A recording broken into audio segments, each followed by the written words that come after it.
guys, what's up? Welcome back to my channel. I am back in black with a new video, and not in pink, not in khaki or in red, but in black. So today we're going to be talking about 10 pole dance no-goes and how to avoid them, and also what to do instead. I hope you have lots of fun, and with that being said, let's get straight into the video. Okay, number one is probably the most important point, is fake poles. The worst no-go when you do pole dance is to buy a fake pole, because there are poles out there for like $80 and people think, oh yeah, I'm just gonna buy a cheap one, it's gonna be fine and I'm gonna be fine, but they're not. Trust me, a former student of mine bought such a fake pole and the pole came down when her husband tried to jump on the pole.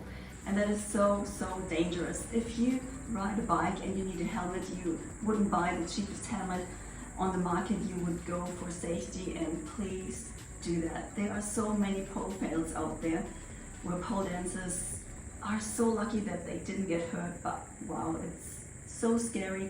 Don't do it. Invest in a good pole. The pole that I use I will link down below so you can check it out. This is also from X-Pole, and I love X-Pole. I made a couple of videos about them. Yeah, invest in a good pole and never buy fake poles. Only go with really established brands out there, and then you know you're safe. I'm not a big fan of watching pole fail videos because I think people sometimes actually get hurt, and I just don't like to laugh about people when they have accidents and stuff. But this is a video right here that shows that it can happen any second. And I'm not sure what pole that is. I don't want to say that's a fake pole, but make sure that you buy proper poles and also that you install it in the right way. Okay, number one was the most basic thing, and with that being said, we can go into number two. And number two is also a safety aspect. And maybe you're not a pole dancer and you don't know about that point, but when you're a pole dancer, you're not allowed to put moisturizer on because it's going to make the pole slippery, you will slide down, and it's just super dangerous if you perform a trick, lose the grip, and then maybe even fall down. So that's why you're not allowed to put moisturizer on. There are certain products that you can use. I used this one for like 5 years. That's from the Body Shop. It's called the Fresh Body Soap, and that works perfectly, but unfortunately, of course, they stopped producing it. So I wasn't sure what to use, because if you train every day, you're basically never able to moisturize, and that's of course not a solution. But there is something else from X-Pole. It's called Pole Physics, and it's a naturally moisturizing body lotion, and you can put that on, they say, I think 4 to 5 hours before you pole dance. And this one is also a gradual tanner, which means that over time, when you use it more often, you will get a really nice tan, and even after one time when you use it, you can actually tell the difference, and it's subtle, but it's a really nice tan. And some of the tanner, they smell a little bit weird. Maybe you know how self-tanner smells, but it smells of lemon or lime. And I'm not gonna lie, you can kind of tell it is a tanner from the smell, but it's not too bad. It's really not bad. That is something that I don't use every day, maybe once or twice a week, depending on how dark I want to be. At the moment, as you can see, I'm not that dark. But yeah, that works perfectly. I'm going to put a link down below so you can check it out. And yeah, I can definitely recommend this. Also, if you struggle with grip and you slide down the pole, no matter what you do, you don't moisturize, you don't put hand cream on, and you still slide down, and it's not because of your hands are slippery, then maybe there's another reason. I figured out that that is hair oil that I use, that hair products can actually make the pole slippery, because when you train on the pole, your hair is going to touch the pole. And if you put oil in your hair, then maybe this can actually make the pole slippery, so be careful with that. And maybe that's the reason why the pole is slippery, so try it and then you will see. Number three is a quick one. Just remove the sticker from the bottom of your new pole dance shoes. I'm not sure if I'm just so OCD, but it really hurts my eyes when I see a picture or a video and the person hasn't removed the sticker from the bottom of the shoes. You would never walk around in public with the price tag still on your clothes, right? So please remove the sticker from your shoes. Thank you. And also talking about high heels, that leads me to the fourth pole dance no-go. Number 4 is not tying the laces. It is so important that you stay safe while you train. And that leads me to this. because it happened to me and I saw it on Instagram. Unfortunately, I can't find the video, but there was a person doing a trick upside down with high heels, and she just had her laces like that, and they got tangled up. We have no idea how it happened. Like, people actually tried to reconstruct how it happened, but no one knew. It was so weird because they were tangled around like this in a way that was almost impossible, but it was on video, so it was real. And it happened when I did a handspring. So I got up, and they were new shoes, so I didn't even think about it. Before, I only wore sandals with no laces. So I did a handspring, and then all of a sudden, I think one of the bows went into one of these, what is that called? One of the metal pieces on here. And I was upside down, I couldn't do anything, and I freaked out in the second it got tangled up. But luckily my husband was at home, so he could help me. But wow, that is so scary. Imagine you're upside down performing a pole dance trick, and this happens, and you're around the pole, or I should say this way. You're around the pole, you're holding onto the pole with your hands, and you're stuck. And that is so dangerous. So that's why you should always, see, it's crazy. That's why you should always hide your shoelaces and just put it in the shoe, so there is nothing that can get tangled up. I'm not sure if I do it right. There are probably different techniques, but even to wrap the laces around the shoe is not safe, in my opinion. Like, you could wrap them around a couple of times and then somehow tie them together. But I think you can still somehow get caught in them. It's probably not the safest way to do it like that, but I just take these laces and then just kind of put it in here and close the shoe. And there's nothing hanging out, there's nothing that could tangle up, and yeah, that is the safe way to do it. There are probably better ways to cope with laces. If you have any other techniques that you use, then leave a comment down below so I can try it. And yeah, but please be aware of your laces, and it could actually be really dangerous. So hide them, make sure they don't stick out and they don't get tangled up. And number 5 of pole dance no-goes: inappropriate clothes. So now you might think, oh, you just dance around the pole in a bikini, that's totally inappropriate. But I'm talking about pole dance clothes. And if you watch my YouTube channel, then you know that I did a lot of videos about pole dance wear reviews, and there's a reason for it. Because if you would just wear a bikini for pole dance, then you would probably realize pretty quickly that it's pretty inappropriate to wear a bikini, because if you do the splits and other contortion moves, then your bikini will go in every direction, but it's probably not going to stay where it's supposed to stay. That's why most of the bottoms that you can buy online, especially for pole dance, have a wider crotch. So that means that it will stay in the perfect position whatever you do on the pole.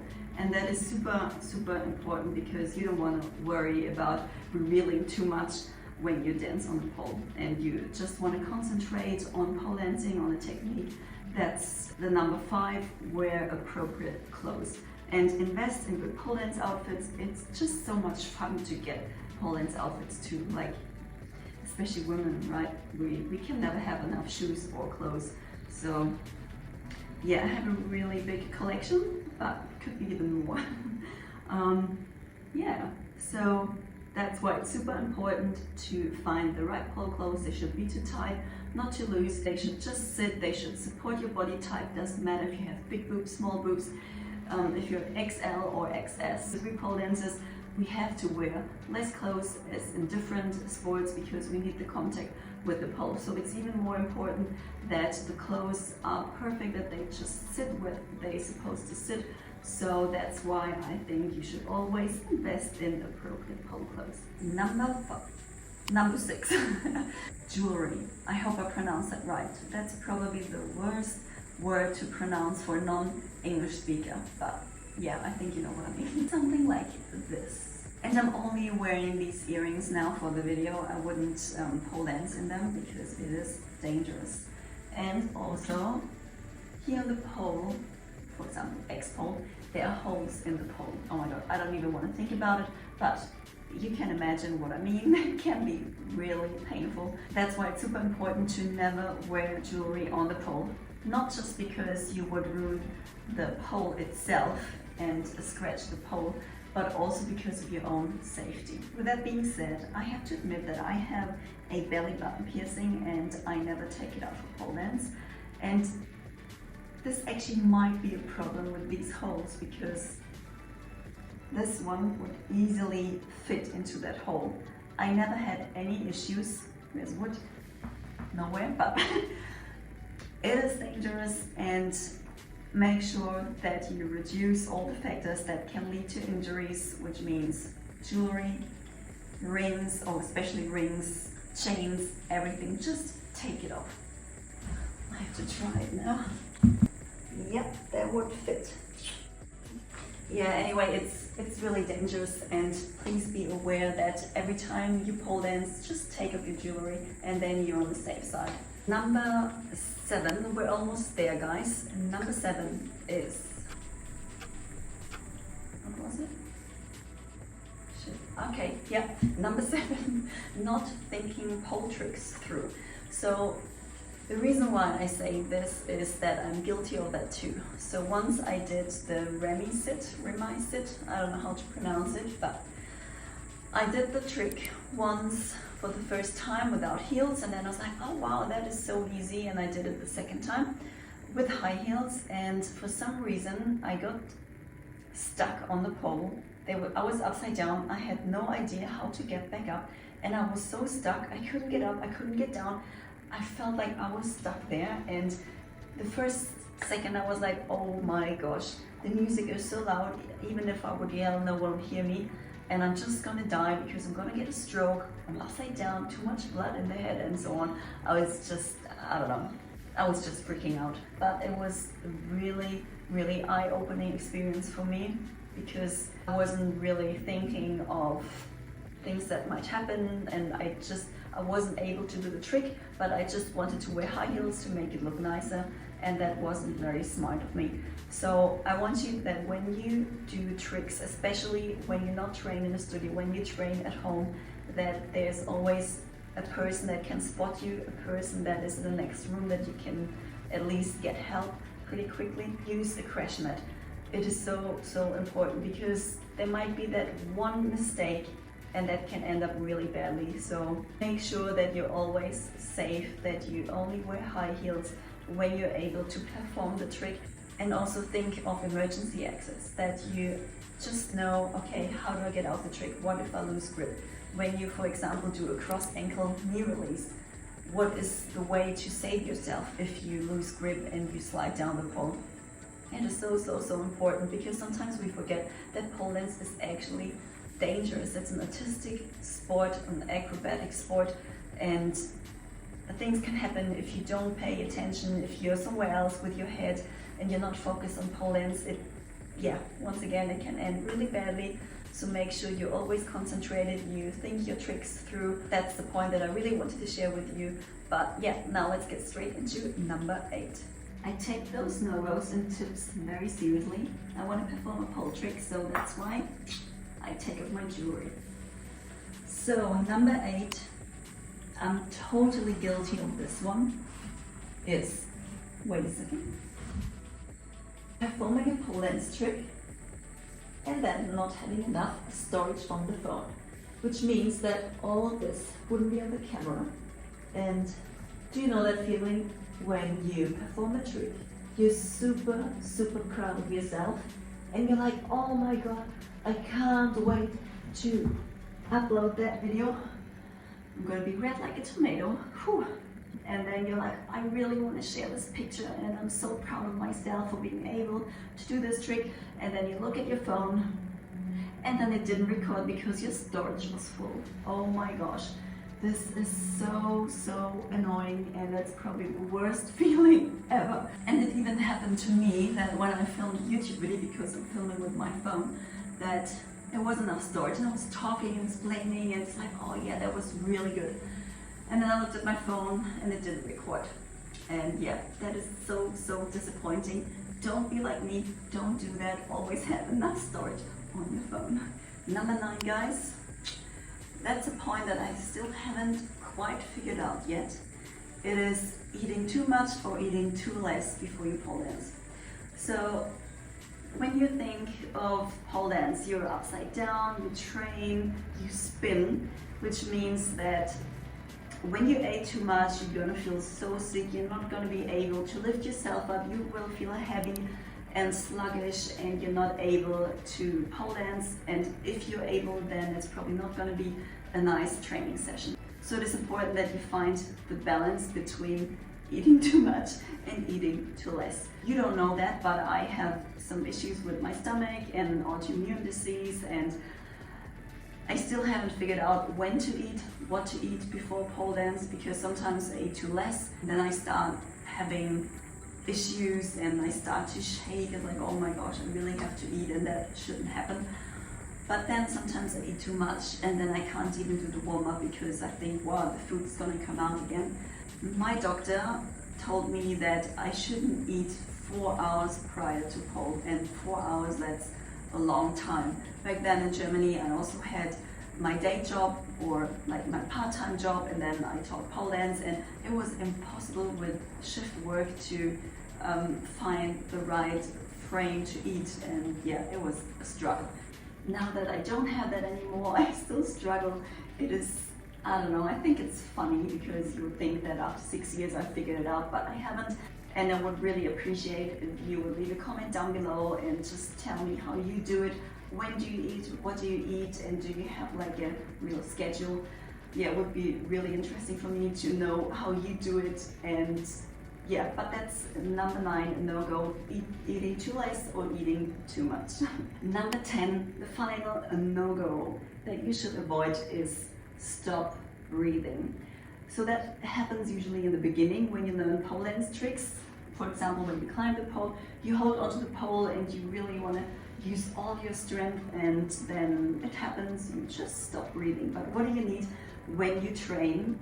Of course, your muscles, your body need oxygen. That means that you always have to breathe, even though it is really hard, and sometimes the face turns red and you're holding onto it and the muscles will start to shake. But our body actually needs the opposite. We need oxygen. The muscles, the body, it needs to pump the blood through, and it needs oxygen. So the worst thing to do is to stop breathing, but that's exactly what happens when we do certain pole dance tricks. And it's pretty common, for example, when you hold the iron X, when you're upside down, when you climb the pole in the beginning, then we stop breathing because we really tense up and we try to use our muscles, and yeah. But we should do the opposite. We should breathe, and that is something you should remind yourself of. Breathe, because that's what's going to keep you going, what helps you actually to perform pole dance tricks, because then you're able to perform them in a nice way and not be like and totally out of breath. I'm guilty of that too, and I have to remind myself every time, breathe, breathe. For example, if you learn the invert, then you should, when you go up, you should breathe out. So before you go up, you breathe in, and then you come up and you breathe out, and that's going to help you to perform pole dance tricks better. Yeah, that's why always remember to breathe, because that's life, right? We are alive, we breathe, and we shouldn't stop breathing just for pole dance. So I hope you like those 10 no-goes that I shared with you. And there are of course many more, but these were the 10 no-goes that came into my mind instantly when I thought about it. If you liked it, then leave a comment down below, give it a thumbs up, and also subscribe to my channel if you want to support me even more. Thank you so much for watching. I see you in the next video.